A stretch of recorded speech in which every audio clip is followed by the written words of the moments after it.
예, 이렇게 적정성 검토가 끝나고 나면 검토위원들은 적정성 검토 결과 보고서를 작성하게 되고요. 위원장은 별도로 최종 검토 의견서를 작성을 하게 됩니다. 종합결과서라고 부릅니다. 그렇게 해서 만약에 적정 판정이 나게 되면 다음 단계인 5단계로 넘어가서 활용을 하게 되실 것이고요. 만약에 이 과정에서 부적정 판결이 나면 해당 처리 과정으로 피드백을 해서 되돌아가서 그 단계를 다시 위협 사항들을 보완해서 재검토를 받게 되겠습니다. 자, 그 다음 안전한 관리 부분입니다. 일종의 그 사후 관리라고 볼 수가 있겠는데요. 첫 번째, 재식별 금지 및 재식별 가능성에 대한 모니터링입니다. 자, 이때 우리가 이제 그 미국 NIST IR8053이라는 그 개인정보의 비식별화라는 De-Identification of Personal Information이라는 이 표준이 있는데요. 크게 보면 이런 말이 있습니다. Release and Forget이라는 말이 있는데, Release, 다시 이제 내가 공개를 한 다음에, 그리고 Forget, 까먹는 거, 잊어버린다는 거죠. 이 말은 무슨 말이냐면, 내가 가명 처리가 끝났어. 그리고 내가 익명 처리가 끝났어. 그리고 제공을 했고 아니면 공개를 했어. 그러고 나서 잊어버린다는 겁니다. 이게 가장 큰 오류 또는 오해 중에 하나입니다. 왜냐하면 우리가 기술은 매년 발전하죠. 올해 기술이 있지만 매년 발전하기 때문에 지금 공개나 제공 시에 안전했다고 하더라도 1년이 지난 그 이후에도 그 기술 발전에 따라서 안전한지 그렇지 않은지에 대해서는 항상 모니터링을 해야 된다는 그런 차원입니다. 그래서 교육부 가이드라인에 따르면 항상 1년에 한 번 정도는 그동안의 가명 처리나 익명 처리해서 활용했던 그런 정보들에 대해서 모니터링을 할 필요가 있습니다. 즉, 한번 검토를 할 필요가 있는데요. 쉽게 말씀드려서 내부 관리 계획을 1년에 한 번씩 이행 실태를 점검을 하듯이 자체적으로 비슷한 시기에 그동안의 가명 정보나 익명 정보를 모아서 한 번쯤 검토를 할 필요가 있겠습니다. 즉, 그 당시의 기술 발전이 있었지만 지금 발전된 이 기술로도 여전히 안전한지에 대해서 살펴보라는 의미가 되겠습니다. 그 다음이 이제 안전조치 시행은 항상 내부 관리 계획에 따라서 해야 되는 사항이다, 그죠?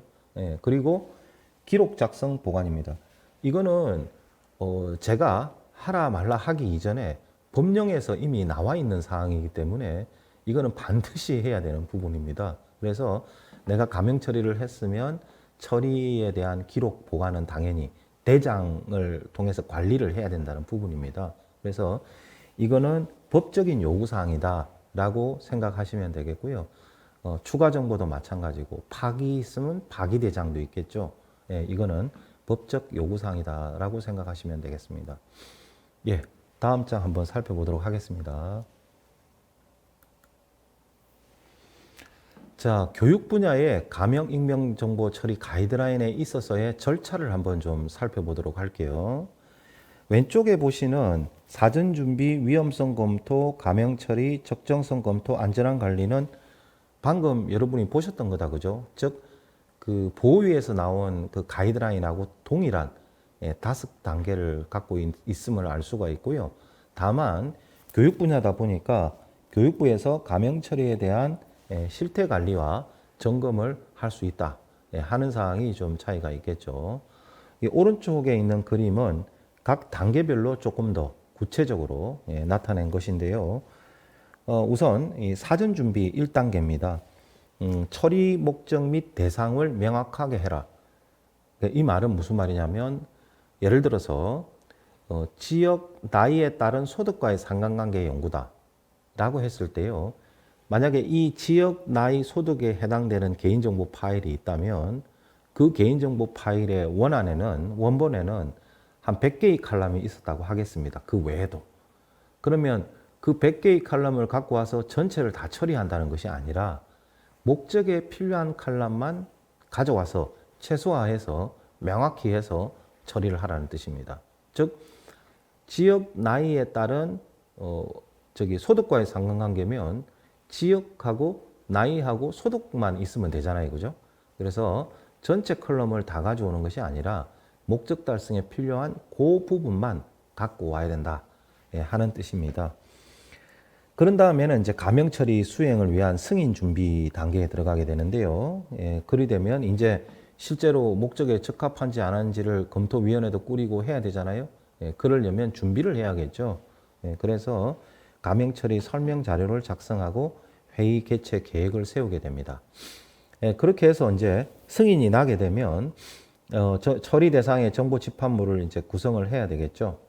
이걸 위해서 이제 개인정보 파일로부터 대상 항목을 추출을 하는 과정인데 말씀드린 것처럼 필요한 최소한의 개인정보를 추출할 필요가 있으십니다. 그래서 이때 밑에 있는 요 박스들이 있죠. 요 박스들은 이제 뭐냐면 그 산출물들이 되겠습니다. 그 각 과정마다의 그 산출물을 요 박스로 표현을 하고 있으니까요. 여러분들 가이드라인 보실 때 그렇게 참고를 하시면 좋겠습니다.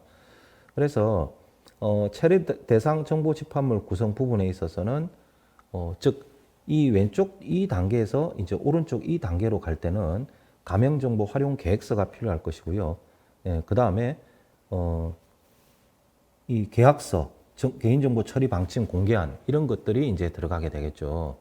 그 다음에 처리 대상 정보 집합물을 구성하는 과정에서는 역시 마찬가지로 처리 대상 정보 집합물이 산출물이 될 것이고요. 그렇게 해서 이제 가명 정보 처리 관리 체계 구축이라고 되어 있는데 개인정보 처리 방침 수립 공개하라는 그런 얘기고요. 결과적으로 가명 정보 활용 계획서, 그 다음에 제공 또는 위탁 시 관련 계획서, 개인정보 처리 방침, 처리 대상 정보 집합물, 이 부분이 이제 산출물이 되겠습니다. 그 다음 장을 살펴보도록 할게요. 자, 2단계입니다. 2단계는 처리 과정, 보호 수준, 처리 환경 및 데이터 식별 등에 대한 위험성을 검토한다. 2단계가 위험성 검토 단계죠, 그죠? 위험성을 검토하기 위해서 사전 과정으로 가명 처리 대상 항목을 이제 갖고 와서 이제 그런 다음에 필수 요건 식별 위험성 검토를 하게 됩니다. 그러니까 여기 필수 요건이라는 게 있고요. 그 다음 바로 옆에 보시면 처리 환경 및 데이터 식별 위험성 검토라는 것이 있는데 이게 이제 조금 다른 것이 우리가 보위 가이드에는 필수 요건이다라는 것이 사실은 없지만 여기서 말하는 필수자 앞에는 뭐가 있냐면 법령에서 요구하는 이라는 수식어가 있다고 보시면 됩니다. 그래서 법령에서 요구하는 사항은 그냥 필수 요건이라고 해서 교육부에서 이제 이 단어를 사용했다라고 보시면 되겠습니다. 그래서 이거는 법에서 요구하니까 당연히 지켜야 할 요건에 대해서 위험성을 검토하는 것을 필수 사항이니까 먼저 넣어놨다. 그러니까 우리가 뭐 이렇게 대학 때도 그 필수와 선택이 있듯이 그죠? 그런 단계 다음에는 처리 환경 및 여기서 말하는 필수라는 것은 그러죠. 그 개인정보 안전성 확보 조치 기준 고시라든가 이런 데 나와 있는 거. 추가 정보에 대한 별도 분리 보관 이런 것들을 말합니다. 자, 그 다음에 처리 환경 및 데이터 식별 위험성 검토. 이거는 이제 우리 보위 가이드에도 나왔죠. 그죠? 보위 가이드에도 있다시피 데이터 자체에 대한 위험성과 처리 환경, 이용 장소니, 이용 방법이니, 이용 형태니 이런 것들을 검토하는 과정이 되겠습니다. 그러고 난 다음에 식별 위험성 검토 결과 보고서 작성은 보위와 동일한데 그 바로 밑에 체크리스트 등을 고려하여라고 되어 있죠, 그죠? 그래서 교육부의 가이드는 일반 보위 가이드와 다르게 식별 위험성 검토를 두 가지로 제시를 하고 있죠. 하나는 여기 나와 있는 체크리스트 기반이 있고요. 하나는 보위에서 나온 그냥 표준 기반 이렇게 보시면 되는데 이 체크리스트는 처음 보실 때는 좀 어렵게 여기실지 모르지만 한번 좀 틀이 잡히면 그 다음에 또 계속 쓰실 때는 오히려 좀 더 편하실 수가 있을 것 같다는 생각이 듭니다. 요거는 다음 챕터의 식별 위험성을 보다 자세하게 다루게 되는데요. 그때 말씀을 드리도록 하겠습니다. 그리고 그 밑에 보시면 가명 처리 대상 목록부터 해서 가명 처리 과정 검토 확인서, 개인정보 보호 수준 검토 확인서니 이런 것들이 있는데 이거는 이제 산출물입니다. 그래서 이런 산출물들을 포함해서 다음 시간에 좀 더 자세하게 다루도록 하겠습니다. 자, 그 다음이 이제 3단계인데요. 3단계는 이제 동일합니다. 얼마나 위험해라는 수준이 나왔으니까 그 위험도에 따라서 각각의 항목들은 어떻게 처리할 거야 하는 부분이죠. 그래서 위험성 검토 결과를 기반으로 해서 각 항목별로 어떻게 처리할 거야 하는 수준을 정의하라는 부분입니다. 그래서 가명 처리에 대한 각 항목별 처리 수준, 예를 들어서 고객 번호는 1년 번호로 대체하겠다. 금액 정보는 라운딩, 상단 코딩 하겠다. 이런 것들을 말합니다. 자, 그렇게 계획을 세웠으니까 당연히 가명 처리를 수행하는 것이 두 번째 과정이고요. 그러면 가명 처리가 끝났으면 그걸 이제 필요시에 해당 시에 특이 정보 검증이나 추가 처리라고 되어 있는데요. 한번 이제 처리가 끝났으면 자체 검증을 한번 해보라는 의미라고 보시면 됩니다. 예를 들어서 혹시 처리한 거에 뭐 지역이 마산시 회원구고 직업이 국회의원 정보는 혹시 없는지 이제 이런 것들을 한번 자체 검증을 필요시에 해보라는 의미가 되겠고요. 하면 뭐 안 하는 것보다는 더 좋죠. 당연히 가이드에서는 이런 말은 없지만 안 하는 것보다는 훨씬 좋다는 말씀을 드리고요. 산출물, 가명 처리 수준 정의표, 가명 정보, 추가 정보, 특이 정보, 점검 결과 및 추가 처리 내용이 있겠습니다. 자, 다음 장 볼게요. 자, 4단계입니다. 가명 처리 결과물에 대한 적정성 여부를 판단. 즉, 우리가 처리가 다 끝났으니까 이제는 처리 결과가 적정한지를 판단해야 되겠죠. 그죠? 그게 4단계입니다. 적정한지 안 한지를 판단하기 위한 위원회 구성이 처음이겠죠. 그죠? 그래서 적정성 검토 위원회 구성이 나옵니다. 아까도 말씀드렸지만 보호에서는 3명을 추천을 하고 있는데 교육부에서는 3에서 최대 7명까지 이렇게 구성하라고 그렇게 권고를 하고 있습니다. 물론 이제 아무나 위원회를 하는 것은 아니고요. 나름은 이제 이 가이드라인에서는 개인정보와 관련된 어떤 학식과 경험이 있는 자를 이렇게 넣도록 하고 있습니다. 그래서 관련 단체로부터 외부 전문가의 경우 추천을 받았거나 아니면 뭐 경력이 있거나 뭐 이런 부분들이 있습니다. 그거는 이제 적정성 검토 시간에 다시 한번 자세하게 다뤄보도록 하겠습니다. 위원회 구성이 끝나면은 그 위원회를 이제 운영을 한다는 의미는 이제 실제 검토를 하는 과정을 말하죠. 그래서 그 보위 가이드에 따른 6단계 이런 것들을 검토를 해볼 수가 있겠습니다. 검토가 끝나고 나면 이제 검토 결과 보고서를 작성해야 되겠죠. 그래서 이 결과 보고서는 위원이 있고 위원장이 있다라고 할 때 전체가 3명이라고 가정을 하면 위원은 3명이죠. 그 중에 한 분은 위원이면서 동시에 위원장이다. 그죠? 그러면 검토 결과 보고서는 3분의 위원이 각기 작성을 하고요. 그 종합 결과 보고서는 대표로 위원장이 종합 검토 의견을 작성을 하는 식으로. 따라서 위원장인 경우에는 검토 결과 보고서도 작성하고 위원용, 그 다음에 위원장용도 작성을 2장을 하게 된다. 이렇게 보시면 되겠습니다. 물론 밑에 보시면 검토위원회 회의록이라고 써져 있는데 당연히 이 회의록도 작성이 돼야 되겠죠. 그래서 이제 중간중간 그 회의 사항에 대해서 기록을 하게 되는데 실제로 현장에서 이 적정성 검토는 대개 한 2번 정도 이루어집니다. 처음에는 처음부터 사실은 결과 보고서를 작성하지는 않습니다. 대개 마지막 2번째 차시에 해당될 때 회차에 작성을 하게 되는데 보통 첫 번째 검토 시에는 보완사항 위주로 도출을 하게 됩니다.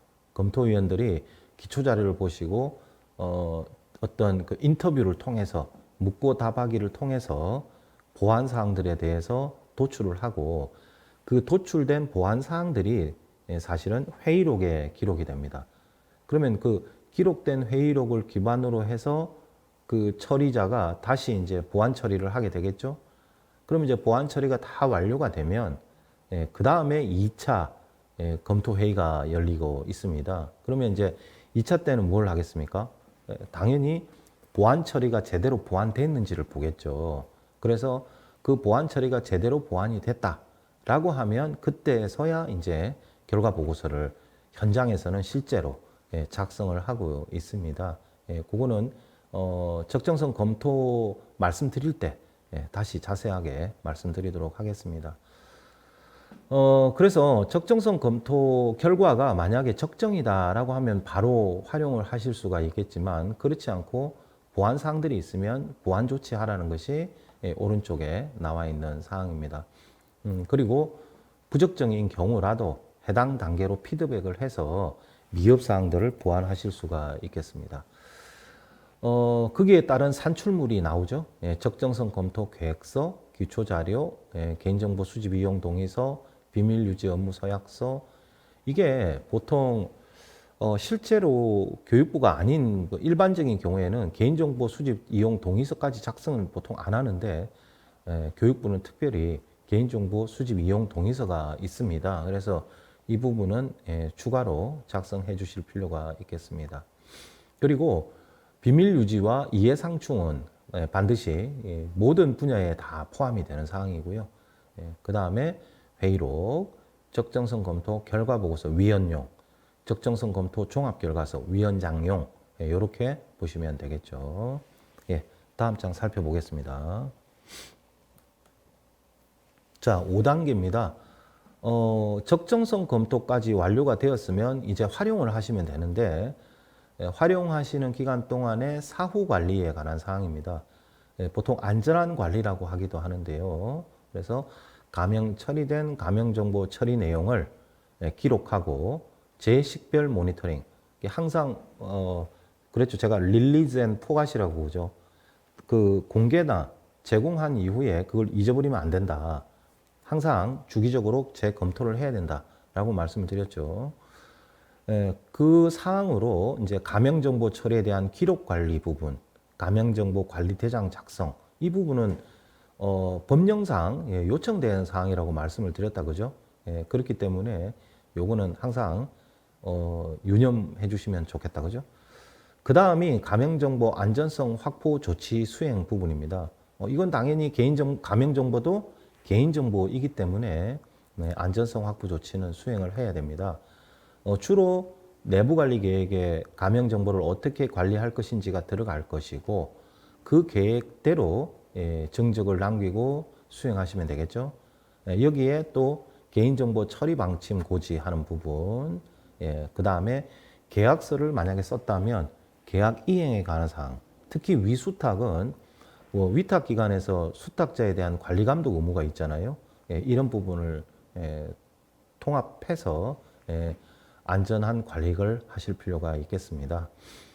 그 다음에 이제 개인정보 제식별 모니터링은 설명을 드렸죠. 그죠? 항상 당시에는 안전하다고 제공을 했지만 항상 시간이 지난 이후에도 기술 발전이 있기 때문에 안전하다는 보장을 할 수가 없다. 따라서 정기적으로 제식별 위험도를 검토하실 필요가 있겠습니다. 그 다음에 오른쪽에 나오는 감염정보 회수 및 처리 중단은 어느 경우에요? 그렇죠. 감염 처리된 정보가 이용, 제공, 활용되는 과정에서 재식별되는 상황이 발생했을 시에 처리를 즉시 중단하고 회수, 파기하는 등의 조치가 필요하겠다, 그죠? 그 조치를 말합니다.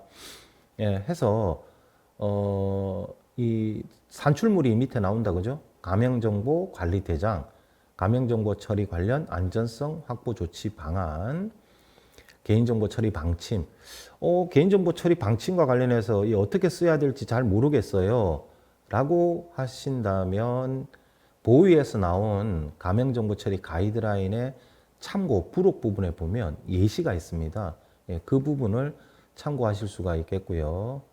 그 다음에 제식별 모니터링 결과라든가 즉 주기적으로 검토하셨다면 그 다음에 감염정보 파기 계획이나 결과 보고서 내가 만약에 파기를 했다면 파기 대장에도 작성을 해야겠죠. 예, 그 사항을 말합니다. 다음 장 보겠습니다. 예, 이번에는 감형이 아니라 익명에 대한 사항입니다.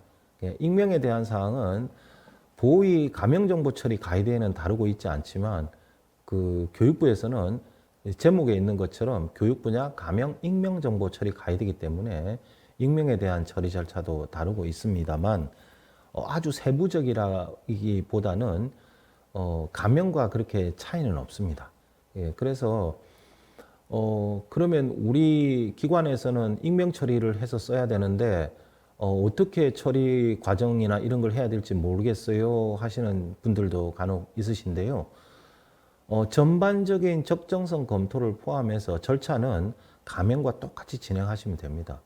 예, 그러면 검토 결과서에도 감형이라는 글자를 익명이라는 글자로 바꾸셔서 예, 결과서 작성하시고 하시면 됩니다.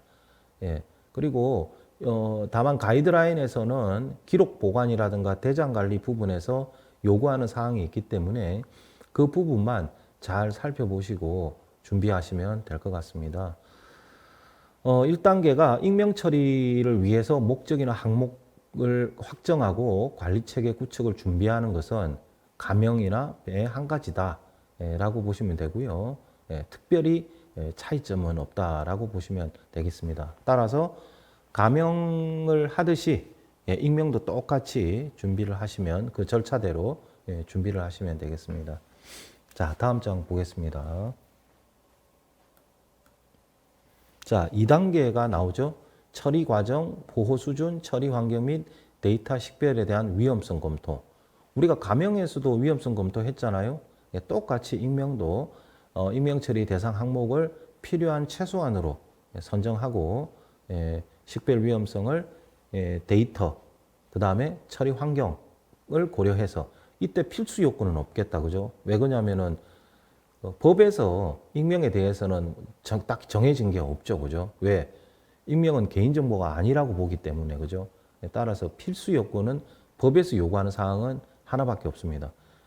더 이상 다른 정보와 결합해도 특정 개인을 알아볼 수 없도록 이거 하나밖에는 없죠. 그 다음에 식별 위험성 검토 결과 보고서 작성입니다. 검토를 했으니까 당연히 아웃풋이 보고서로 나오죠. 이거는 이제 감형에서도 보고서가 있는 것처럼 익명도 동일하다라고 보시면 되겠습니다. 그래서 그 산출물로 익명 처리에 대한 대상 항목, 목록, 익명 처리 과정 검토 확인서, 위험성 검토 결과 보고서, 익명 위험성 검토서나 익명정보 식별 위험성 검토 결과 보고서는 같은 사항입니다. 그죠? 그러니까 이걸 뭐 따로 준비하실 필요는 없는 것 같습니다. 다음 장 보겠습니다. 다음은 이제 3단계입니다. 이제 위험성 검토 결과에 따른 익명 처리 수준 정의 및 익명 처리 수행입니다. 우리가 이제 위험성 검토 결과에 따른 보고서를 작성을 했으니까 얼마나 위험한지에 따른 수준에서 익명 처리를 항목별로 어떻게 처리할 것인지를 결정하는 것인데요. 이거는 감형에서 설명드린 거와 똑같다라고 보시면 되는데 다만 여기 맨 오른쪽에 보면 이 특정 추론 연결 가능성 등을 고려하여 특이정보 검증이라고 되어 있죠. 그러니까 이 부분은 무슨 소리냐면 우리가 감형 처리 때 그 식별 가능성이나 복원 가능성을 기준으로 봤다면 익명 처리인 경우에는 싱글아웃, 추론, 연결 이런 것들을 이제 그 기술적 판단 기준으로 봤잖아요. 이제 그 부분을 살펴보라는 뜻입니다. 그래서 그런 것들을 고려해 봤을 때도 안전한지 자체 검증입니다. 그 부분을 표기해 둔 것이고요. 이거에 따른 아웃풋으로는 익명 처리 수준 정의표, 익명 정보가 생성이 됐겠죠. 그 다음에 기타 정보는 아마도 이 뭐 추가 정보 같은 경우는 익명에서는 원칙적으로 파기가 있겠죠, 그죠? 그 외에 혹시나 해당 시 기타 정보, 그 다음에 익명 처리 결과 보고서가 있겠습니다. 예, 다음 장 보겠습니다. 자, 다음 4단계입니다. 예, 익명 처리 결과물에 대한 적정성 여부를 판단하는 부분입니다. 당연히 이제 수준까지 다 검토를 하고 정의를 했기 때문에 예, 적정성 검토를 하는 부분입니다. 가장 큰 가명과의 차이점이라고 한다면 익명은 반드시 교육부 가이드라인에 따라서 위원들을 과반수 이상으로 구성하라는 것이 예, 가장 가명과의 큰 차이점이 되겠고요. 나머지 적정성 검토위원회 구성이나 운영, 보고서 작성은 동일합니다. 다만 이제 보고서에 보면 가명에 대한 뭐 조치 결과의 적정성이라고 했다면 가명자를 예, 가짜를 익자로 바꿔서 익명으로 바꿔서 여러분들이 자체적으로 예, 활용하시면 됩니다. 예, 그렇게 보시면 되고요. 나머지는 가명과 큰 차이는 없고 다만 안전성을 판단하는 기준은 당연히 가명과는 다르죠, 그죠? 예, 그 부분만 유념하시면 되겠습니다. 그래서 아웃풋으로 이제 산출물로 적정성 검토 계획서, 익명처리 결과 보고서 등 기초자료, 예, 적정성 검토 위원들에 대한 보안 서약서, 뭐 보안 서약서라고 하는 게 이제 뭐 이해상충 공개라든가 이런 부분이죠. 포함해서 그 다음에 적정성 검토 결과 보고서가 있겠습니다. 동일하게 위원용, 위원장용 예, 같이 작성을 하신다고 보시면 되겠습니다. 예, 5단계 마지막 단계죠. 익명 처리된 익명 정보를 기록하고 안전하게 관리하는 부분인데 이건 역시 사후 관리입니다. 그죠? 가명 못지않게 익명도 역시나 시간이 지나면 공개했다 하더라도 안전한지를 담보할 수 없기 때문에 기술 발전에 따라서요. 예, 항상 제식별 가능성을 모니터링 하실 필요가 있겠습니다. 또한 익명 정보에 대한 관리 대장도 기록 관리가 필요하겠고요. 예, 제식별 발생 시도 역시 가명에 준하여 여러분들이 대응을 하시면 되겠는데 가명인 경우에는 처리를 즉시 중지하고 회수 파기하는 식으로 되어 있기 때문에 익명도 동일하게 제식별 발생 시에는 처리를 즉시 중지하고 회수 파기를 하는데 여기 이런 부분이 표현이 나옵니다. 익명정보 제식별 대응계획서라는 게 있는데 사실은 각 기관마다 제식별이 일어나지 않는다는 보장은 없잖아요. 그죠? 따라서 우리 기관에서는 제식별 발생 시에 어떻게 상황을 대응할 거야 하는 계획을 매뉴얼로 마련하면 좋습니다. 예를 들면 제식별 발생 시 보고 체계, 만약에 이제 뭐 비상연락망 이런 것도 있어야 되거든요. 내가 알았어요. 그럼 그걸 누구한테 보고를 해야 되고 하는 보고 체계라든가 비상연락망 이런 것도 필요하잖아요. 그죠? 그리고 언론 대응은 어떻게 할 것이고 또 사후 이제 재발 방지 차원에서는 또 어떻게 할 거고 이런 것들이 내부 매뉴얼로 마련되어 있으면 더욱 더 좋겠습니다. 예, 이제 이번 학습한 단원을 좀 마무리하는 차원에서 이제 퀴즈를 준비를 했는데요. 퀴즈는 총 4개의 문항으로 되어 있습니다. 첫 번째 문제는 가명정보 처리 특례에 따라서 정보 주체의 동의 없이 가명정보를 처리할 수 있는 3가지 목적은 무엇인지. 예, 그리고 두 번째는 가명정보 처리 가이드라인에 따라서 가명 처리 절차가 있었었죠. 예, 그 5개의 단계는 무엇인지. 예, 그리고 세 번째는 처리 대상에 대한 그 대상별 위험성을 검토하게 되어 있는데 왜 그렇게 위험성을 검토하는 것인지. 예, 그리고 끝으로 가명 처리를 할 때 우리가 뭐를 대상으로 통제를 해야 되는지. 예, 요거에 대해서 이제 뭐 질문을 하도록 했습니다. 예, 각자 한번 풀어보시면 좋겠습니다.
자, 다들 잘 풀어보셨는지 모르겠습니다. 예, 한번 답안을 준비를 했는데요. 같이 살펴보도록 하겠습니다.